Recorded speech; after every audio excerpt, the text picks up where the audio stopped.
Narito na ang programang Kastigadora Master Jenny Jenny. Ito lamang sa himpilan ng CCN News, Filipino News, makakapakinggan tuwing araw ng Huwebes at Sabado alas 2 hanggang alas 3 ng hapon. Master Jenny Jenny, maaasahan sumbungan ng bayan. Siguraduhin mo lamang na ang inyong mga dokumento at testigo ay inyong kasama. Magsumbong sa Kastigadora Master Jenny Jenny, sumbong, sumbong, sumbong. At syempre, ang oras po ng ating programa ay sa ganap na alas 2:30 ng hapon. Kaya tuloy-tuloy ang ating pagbabalita. At syempre, babalita natin yung nagdaang nakaraang Mayo 15. Araw ng Lunes po yan. Na kung saan nga po ang PSDAB, ang Recovery Team Maharlikans, at syempre ang founder po ng PSDAB, Mr. Joby Cordoba, ay pumunta nga po ang inyong lingkod kasama ang mga PSD riders, CCA News Patrol, upang makipag-ugnayan o mag-courtesy call nga po sa bagong upo ng Superintendent ng Taytay Rizal na si Albert Ocon. Kung saan nga ay nakapasok tayo sa tanggapan ni Superintendent Ocon kasama ang PSD Chairman Joe Cordoba at ang aming CCA News tawag ito CCN News, Filipino News. Oo, yan, kasama po yan si Mas Pangulima. Siyempre siya rin po Ang municipal director ng PSD. At siyempre po si Caboy Omega, ang dalawang bayan pong hawak ng PSDAB, San Mateo Rodriguez Rizal at Maharlikans Recovery Team at inyong likod ay nakadaupang palad po si Superintendent Ocon. Naayon nga po kay Superintendent Ocon ay humingi pa siya ng permiso at inilipat naman niya tayo at nirefer naman niya tayo kay dating Superintendent ng San Mateo na si Ruben Piquero. Kung saan sa conference room nga, nagkaroon nga ng dialogue ang mga nasabing team, ang PSD Patrol, ang PSD Chairman, ang mga Board of Directors, at ang mga Municipal Director at members po. Siyempre, nagkaroon tayo message ng mga ilang picture taking dyan, ano? Oo, ang ganda. Na talagang ang ating masipag at mahusay na executive producer na CCA News, Filipino News, Channel TV, ay nakipag-dialogue din po sa nasabing superintendent na si Piquero. At siyempre, napagbigyan din tayo ng superintendent, na dating superintendent ng Rodriguez Rizal, na ngayon nahandun din, sa media affair din ng superintendent ng Taytay Rizal na si Resty Damaso. Talagang nabigyan tayo ng mga ilang detalyo ukol nga sa nagaganap ka dito sa bagong Na-interview natin. Oo, nabigyan nga tayo na kausap ka natin ito eh. Kaya siguro ipapakita natin sa ating programang Kastigadora yung mga ilang picture taking na naganap. Yan. Talagang yan kuwang-kuha po yan ang ating mga magagaling at syempre ang magaling naming executive producer na si Mads Pangulima. Yan. Sa kanya. Oo, nakita nyo naman talagang sinakop na yan, PSD, Muslim Affair spokesperson ng Mindanao. Yan. Pati na rin ang pagbo-broadcast ng syempre ang kanyang dyaryo na CCN News, CCN News, okay. na kung saan siya po ang publisher. Siguro antabayan natin sa ating programa yan sa ilang saglit lamang ipapakita yan yung mga naganap na footage po ng pakikipagkapanayan po sa superintendent na si Piquero. Siyempre makikita nyo sa larawan na yan, nakita nyo naman yung magandang pagtanggap po ng superintendent po ng Taytay Rizal na si Albert Ocon, na syempre sa pamumuno rin po yan o pagbibigay po ng mahalagang impormasyon ng kanyang po superintendent na si Piquero. Saan siya po ang nagpaunlad sa amin dahil yung mga oras na yun ay nagmamadali rin po ang bagong upong superintendent ng Taytay Rizal na si Albert Ocon. At syempre tumawag na rin ang kanyang sekretary kasi yung nakaraang pong Lunes sa pagdalaw po namin doon ay pagdalaw pa lang po talaga dialogue. Pero ito pong magaganap na Martes po, alas 9 dyan sa Taytay uli, ay talagang courtesy call na po at magbibigay pugay na po tayo sa bagong nakaupo po na superintendent na si Albert Ocon. Kaya nga yan ang talakayan nga po sa meeting po dyan sa PS, dyan sa Bulaluan Rodriguez Rizal, yung kaugnay po sa ating panunumpa na po talaga Sama-sama na po yan, yung Maharlikans Recovery Team, PSDAB, pati po yung mga Kastigadora, at syempre ang CCA News, Filipino News, Channel TV, kaugnay po kasama ang aming executive producer na siya rin po municipal director ng Quezon City, si Mads Pangulima po. At syempre po, matapos ang aming panunumpa dyan, alam po, naka-schedule na kami sa, PRC. Oo, na sa Krame, na kung saan nga po magiging panauhing pangdangal daw po ang ating pinagpipitagan, Pangulong Duterte.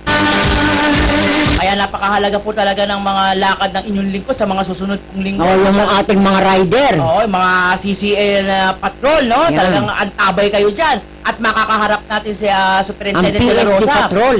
At syempre, ang ating mahal na Pangulo, na kung saan pagkakataon nyo na po para makadaupang palad ang ating magaling at mahusay na Pangulong Duterte. De La Rosa. Oo, yan. Talagang makakaugnay yan, kung saan nga, nabisita natin yan sa kanyang tanggapan at nabigyan tayo ng aklat niya, Aklat. Lahat ng pulis na naka-assign sa NCR at maging ibang dako ng probinsya, nahandyan sa ibinigay sa atin na kanilang Kompleto. Kompleto, nahandyan talaga lahat ang mga kaganapan, ng mga proyekto ng ating Superintendent De La Rosa. Na alam mo naman, masigasig talaga ang ngayon ng mga kapulisan na talagang utos talaga ng ating mahal na Pangulong Duterte, tugisin. Hindi lamang mga kriminalidad, hindi lamang mga kriminal, bagkus din yung mga tiwalag na mga pulis. Na talagang inaabuso nila ang kapangyarihan nila bilang isang pulis, imbis na sila ay maging tagapagtanggol, ay sila ang mga nagiging, minsan sila ang nagiging sanhi ng kapahamakan ng ating mga kababayan, Pero yan naman po ay hindi naman po lahat. Kumbaga sabi nga nila sa 10, meron lang isang bulok. Sabi nga nila sa isang kaing. may bulok na isa, tanggalin mo na, madadamay pa yung iba. Oo. Kaya ganyan naman talagang ginagawa ng ating mahal na Pangulo. Na kung saan nga po ay talagang sinisiyasat ka talaga lahat, At nalalaman nga yung mga ginagawa niya ng mga dati pa na nabubulgar na, unti-unti na nabubulgar yung mga nasabing kapulisan na ito. Kaya naman sa ating programang Kastikadora ay bukas palad po na para sa mga mahalagang impormasyon na maaari po kayong laging tumutok para malaman po ninyo mga ilang kaganapan po na nagaganap po sa ating bansa. Na kung saan nga po ang Kastikadora ay talagang sumusuporta po sa Maharlican's Recovery Team at Akumpiado Real Estate. Siyempre, nahandyan na mga namumunong si Daniel Prañesa, si Roland Caboy Omega. Siyempre, kasama si Ka Anthony ng UP, Yan po ang aming legal affair. Counsel. Oo, siya po ang mga gumagawa ng mga dokumento, na talagang yung mga sa korte, pagsagot po dun sa mga dokumento pinukwestiyon ng ating Maharlican's Recovery Team. Na ultimong si IDP, mismong sila po ang nagpatunay at nakagawa po sila ng aklat o isang report na kung saan nga ang may mga basihan nga po na talagang matibay ang pinangahawakan po ng Maharlican's Recovery Teams. Ayon nga sa kanyang tagapagsalita ni Daniel Prañesa na si Caboy Omega, na ang Maharlican's Recovery Teams na kung saan nga po tumutulong sa ating mga kababayan upang maibigay po ng tama sa kanila yung mga lupa na kanilang nabibili. Kasi nga marami nga sumbong talaga sa kanila na talagang napapahamak ka at naloloko ng mga ilan-ilan grabber. Na meron pa nga, nasa gobyerno pa Nagbabayad sila, nahihinga ng malaking pera. Pero walang document. Yun ang nakakatakot. Kaya nga sabi nila, walang manloloko kung walang nagpapaloko Kaya kayo po mga kababayan, patuloy po kayong sumubaybay po sa aming programang Kastikadora. Kasi po sa aming programa, malalaman po ninyo ang lahat po ng kaganapan at detalye po ng sinasabing Akumpiado Real Estate. Na tanging nag-iisa lamang pong orihinal na may karapatan na bumawi po ng lupa mula Luzon, Visayas at Mindanao. 7,100 island po ang kanilang nire-recover. Certified true copy ng korte yan. Ang masakit, wala pa nga 100 island ang nababawi at nare-recover ng Maharlican's Recovery Teams. Patuloy po kayong sumuporta, para nang sa ganun, malaman po ninyo yung mga ilang detalye. At makaiwas na rin po tayo sa mga tao, mga nanloloko, na nagpapatunay na ito titulo, na sila ang may-ari, sila ang totoong nagmamay ng pinangalan. Kaya nga maski may hawak silang titulo, ang titignan lang nila, original title. Yung talagang may-ari, pati sa degree nila makikita. Ang problema nga dyan, Masa dyan, hindi naman lahat ng ating mga kawabayan ay nalalaman Oo, na. alam nila. May mga iilan talaga na hindi na nila napapansin yan. Basta may hawak silang gano'n, akala nila kanila. O, yun ang importante kasi sa kanila eh. Yung, basta ako may hawak, binayaran ko sa munisipyo, Yan. kumuha ko sa Register of Deeds. Natural, pag-aari ko yan. Tulad nga ng ating kasamang si Maria Luisa Minjola, no? Diyan sa Santa Maria Ampid, Barangay Ampida, San Mateo Rizal, no? Yung nangyari nga sa kanya. Kawawa, pinapaalis pa. Oo, na lumapit ka sa Ang ating... lumapit, naging tunay ang kanyang titulo. Saan niya ilaban? Sumuko ang Marikina eh. Oo, talagang nga, kumbaga, Makita nilang mahal ka, ay, resolution ka agad. sa Upa. loob lamang nga ng 2 linggo, ha? Wala nga 2 linggo. Wala bang 1 linggo yan. Oo, Tapos kagad ang kaso. Napakabilis talaga ng ano, na pagkasagaw. Kasi, Ano ba nga sabihin ng piskal doon? Certified true copy ng korte road. Eh, yung papanik mo yan sa judge, sabihin ng judge, hindi mo ba nababasa to? Certified true copy ng korte? Sa Supreme Court? Tataas sa akin. Sa barangay, yung dito sa barangay na may nagsumbong sa atin. Barangay pa lang, binigyan na ng document. Hindi na nila binigyan ng action na parang namanda. Marunong bumasa ang kapitan. Pahabain nyo pa. Aangkinin nyo ng hindi ka mga land grabber. kaya importante talaga yung mahalagang impormasyon Yan. na inyong makakala. Kasi tayo sa Maharlikans, hindi tayo pwede wak, wak, wak, wak, ganun lang. Oh, sure. Ngayon, kung gusto mong makita, magbasa ka ng document. Yan ka namin, basahin mo. Basta marunong ka lang makaintindi. Hindi lang yan, Master Jen, ano? Kung hindi pa rin talaga sapat sa inyo yung nasa dokumento, Mm. maaari nyo imbitahan, ha? Nagpa-press ko na nga yan eh. Press na po yan. DILG Ombudsman, si IDG ang mga umatin. Pero merong hindi May umatin papel dyan. tayo niyan. Merong hindi umatin dyan. Yung 2016. Merong hindi umatin dyan. Yung nagtaguna, no? Nagtago pa yung attorney Cruz. Programang Kastigadora sa ilang saglit lamang po. Narito na ang programang Kastigadora Master Jenny Jenny. Dito lamang sa himpilan ng CCN News, Filipino News, mapapakinggan tuwing araw ng Huwebes at Sabado, alas 2 hanggang alas 3 ng hapon. Master Jenny Jenny, maaasahan sumbungan ng bayan. Siguraduhin mo lamang na ang inyong mga dokumento at testigo ay inyong kasama. Magsumbong sa Kastigadora Master Jenny Jenny, sumbong, sumbong, sumbong. Ang oras po natin ay sa ganap na alas 2:45 ng hapon. Tuloy-tuloy po ang ating programang Kastigadora. Nga, naging masyadong mainit ka ang ating talakayan, no? Dahil sa palupa nga, yung Maharlikans Recovery Team, no? Katulad nga ng nasabi ng aking kasamang si Master Jen, eh ano pa nga bang questionin mo kung certified true copy na nga ang nasabing mga dokumento? Kaya naman siguro, antabayanan nyo yan sa aming programang Kastigadora po, ang pagbibigay po ng impormasyon ni Danny Pranyesa po ng Acopiado Real Estate na magpapa-interview po yan ng live. At kung ang ating kasamang Daniel Pranyesa, Master, dati ang istasyon nila ni Danny. Sa Double B. Sa Double B. Oo, dyan sa Channel 7. Alam ko araw ng linggo. Diyan lang siya pwede, kaya nakakapagsalita siya dyan. pero syempre importante rin. Anyway, kahit sino naman ang maupo sa kanya, si Daniel Pranyesa o si Roland Caboy Omega, ay iisa lang naman yan eh. Kumbaga, iisang tao, iisang paliwanag. Pero hindi isa lang- pumipirma si Oo, Rolando oo, Omega. syempre naman. Ang pumipirma dyan, Si yung Daniel. administrator, si Daniel. Siyempre, ang kanyang kanang kamay at spokesperson, yan eh, walang iba po kundi si Rolando Caboy Omega. Yan. Na talagang pinagkakatiwalaan po ng, si Daniel Pranyesa. Marami yan, Master eh. By chapter. By chapter talaga Marami. Sa buong talagang Buong Maharlika. Pilipinas talaga ang Grabe. kanilang kaya pa nagpatawag nga po ng meeting niya si Caboy, Tsaka, kapamamagitan po ng kanyang kasamang si Daniel Palniesa, ay talagang daksa-daksa po talaga ang pumupunta doon. At yan po ay nagpapatuloy ng mga natulungan po talaga Yan, ng halos Akumpiyado lahat Real yan. Estate at Maharlika's Recovery Team.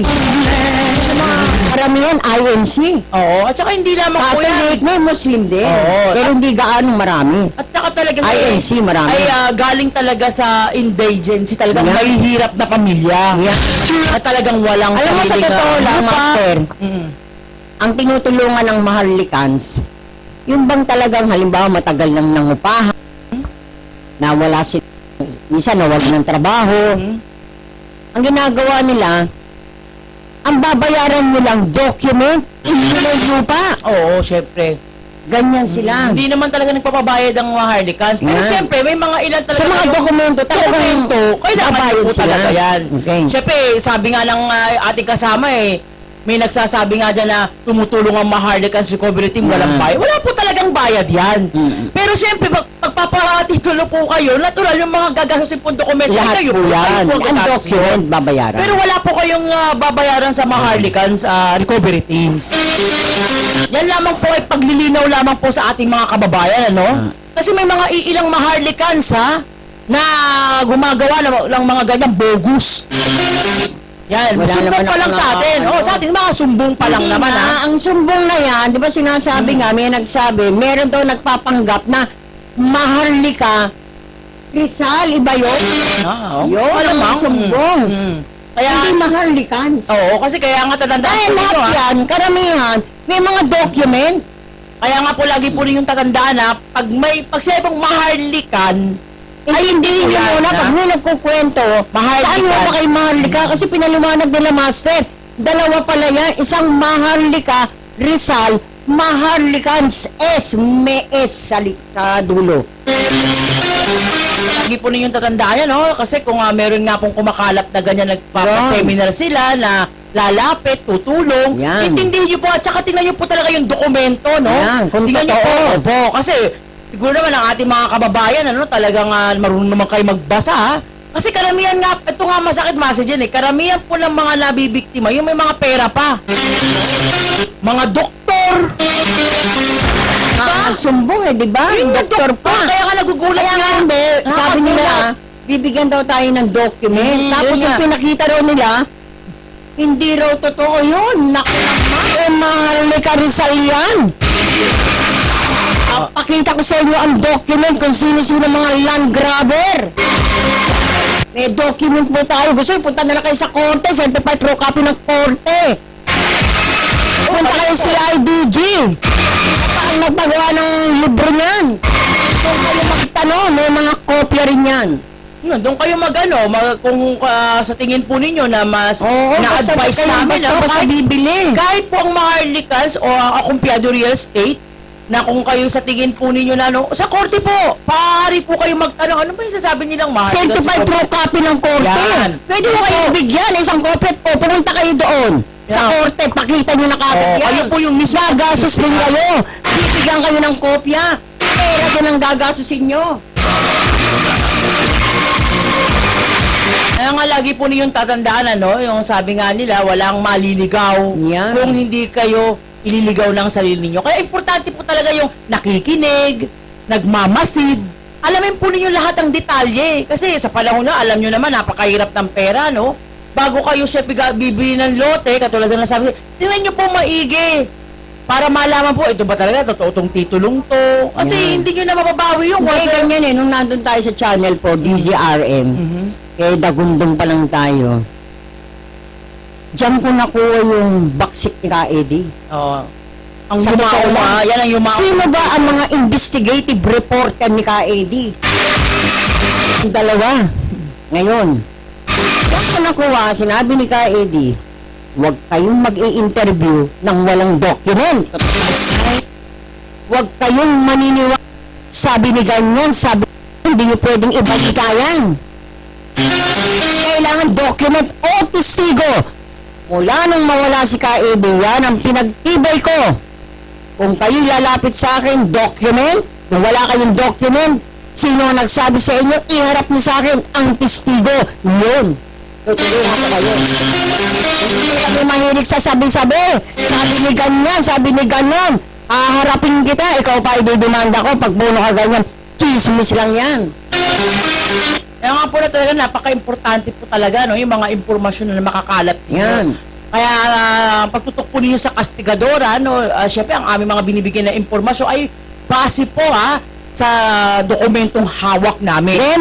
May nakakasama kaming meet. Hmm? Nung editor-in-chief doon, naiinggit sila. Oo.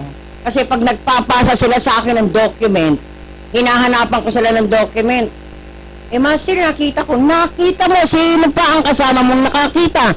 Asa ng document? Pati ka muna spot report sa polis. Nakita mo lang pinatay, nakita mo, asa ng document mo? Kumuha ka ng spot report. Hindi pa pwede yung nakita ko nakunan mo nga, asa ng record mo dyan, asa ng document mo. Hindi po pwede yan, hindi pwede dyan. Kaya ako may pit. Ito may nalabas natin sa dyaryo. Oh, yung PSA. Bilang ako ang publisher, napakahigpit ko dyan. Hindi ako basta-basta maglalagay ng mga journalist na walang utak. Kailangan may utak ka dyan. Ang aking inimbitahan si Atty. Acosta. Mga matitindi ang ilalagay ko dyan. Mas Pangulima, matindi rin yan. Kaya dala yan ni Presidente sa media affair. ng Muslim, ng Yan. siya ang tagapagsalita talaga. Meron akong kasamang media, lahat ng detalye. Iniimbestigahan ko muna. Kasi hindi ko naman matagal nakasama yung iba. Anong malay mo, nagkasama nga kami, matagal kami hindi nagkita. Iimbestigahan pa natin din yan. Hindi rin basta-basta sila, Master. Sige-sige lang. Kailangan malinis ang ating dyaryo. Kahit ako ang mananagot, kailangan lahat ng ipapasa nyo may document. Kaya pwede ako si ganyan, ganon. Ibigay nyo sa akin ng document. Bago ipasok yan. At syempre, nagkakabati po dyan sa Antipolo City, si Alpha Omega, no? Na talagang sumusuporta rin at talagang tumatakilit ng aming programang Kastigadora. Magandang hapon sa'yo. Syempre, Master, talakayin na natin yung humingi ng tulong sa atin na ginugulpe, ng misis yung kanyang Parang mister. kung ano yun yan, meron bang ganon? Ano ba yan? Natatawa ako dito Kasi nung pumunta sa atin si mister, ay talagang bakas pa sa kanya. Ay, kaya, alam mo, gusto ko ihulog ko doon sa bahay Yan talaga nakakahawa talaga, mister, Sige, bibigyan ka natin ng pansin. Hindi lang ako talaga nakakita ng ganong pangyayari. Kasi hindi, may mga reports yan? talaga sa mga Ilan ang anak nila? apat. Ano Apat. lalaki pa? Ang base Ayan. dito kay mister, no, itatawag sa pangalang, yan? itatawag sa pangalang Bert. Mag-boyfriend and girlfriend pa lang sila, nananakit na tong girlfriend niya, na asawa niya na. Siya masukista yata to si, Ba yan? si Bert Alam mo naman palang, nobyo mo palang nananakit na to, bakit Masoyan mo na. pa? Ayon po sa kanya, no, dahil sa sobrang pagmamahal nga po sa asawa niya, kasi ang hahanap buhay talaga dito, message, yung babae. Kaya Nagtatrabaho to sa bangko. Oo, kaya si Mr. Actually, nakapagtapos din ito, pero dahil ang utos nga sa kanya ng misis niya, sa bahay ka na lang, ikaw ang mag-aasikaso ng bata, ako ang magtatrabaho. Ano ba yan? Ang masakit dito, talagang bukod sa gawaing bahay na ginagawa ni Mr. Pag may konting mali daw siya, kundi siya batuhin ng ashtray, ng baso, Ba yan? plato. Minsan pag hindi gusto... Kasal ba yan? Kasal, oo. Pag hindi gusto Ano ba yung- yan? Anong religion nila? Katoliko. Kung hindi gusto yung niluluto ni Mister, itinatapon daw ni Mrs. sa kanya. Yan? Ay, sobrang pang-aabuso doon. Hindi ko alam kung anong tawag na kaso dito Kaya, tinanong ko nga sa kanya, ano ba ang ibibigay ng tulong ng kastigadora sa iyo? Ayon nga sa kanya, walang ultimong kamag-anak o pamilya ay walang makasawa dito sa asawa niya. Hindi kaya. Kaya siguro, naisip na lang daw niya, dahil napanood nga niya ang kastigadora ng aksidente sa YouTube, na yun, pumunta nga siya sa ating tanggapan at nakuha niya yung mga previous sa telepono, yun nga, tumawa at nakapagkita nga at nakita nga natin yung sitwasyon ni Bert. Ay ano, kumbaga tayong Sila ba iniimbitahan niya. nakarating na ba yan sa barangay? Hindi pa nga. Parang okay. iniimbitahan niya tayo na makipag-dialogue dito sa asawa niya. Baka sakali media matakot eh. Kasi nga naman mga babae tayo. Iba nga naman pag babae, o usapang babae sa babae. Para malaman din ni Mrs. yung karapatan ni Mister. Na hindi lang pwede Ano bang pambahay natapos siya. niya? Wala ba siyang alam na trabaho? Meron, college graduate to eh. Oh, sige, sige. Huminto nga siya dahil yun nga daw ang utos ni Mrs. Sa bahay ka lang, tiga-saing, tiga-luto, tiga-laba, tiga-alaga, tiga-masahe po sa gabi, master. Alam mo yun, Talagang tiga. Dapat tawag ito, Iba yan. Mr. T. Matindi. Alam mo, ibigay mo katwiran dito, Master Jen. alam mo, Bert, ako'y naiinis sa'yo. Oh, nakikinig lang nga ako. Sinabi mo yan kay Master. Ito na lang ang akin, ano? Sobra man ang manggulpi yung babae. Hanggang ngayon, sabi mo, mahal na mahal mo. Ano ba namang klaseng pagmahal yan? Nakaapat na anak na kayo. Kompleto ka naman dahil sinasabi mo, hindi naman kayo nagugutom. Maski ano, binibili ng asawa, kaya lang pag nagkamali ka, todo gulpi ka. Pero napakapangit naman ng tignan yan. Ano ka ba talaga religion mo? Catholic. Ano yan sa Catholic eh. Sinasabi nila, kasi pag nagsasalita ang pare, hindi kayo nakikinig. Minsan, nagliligawan. Minsan naman, magchichismis, asawa yun. Pangalawang asawa, machismoso-chismosa. Siguro Ngayon, ganito. natin yan, Sige, Master sige. Jen. Meron na lang Tuloy muna tayo natin. ilang minuto, no? Isang minutong sa ating isang programa. Kaya antabayanan niyo po yung ikalawang bahagi po, no?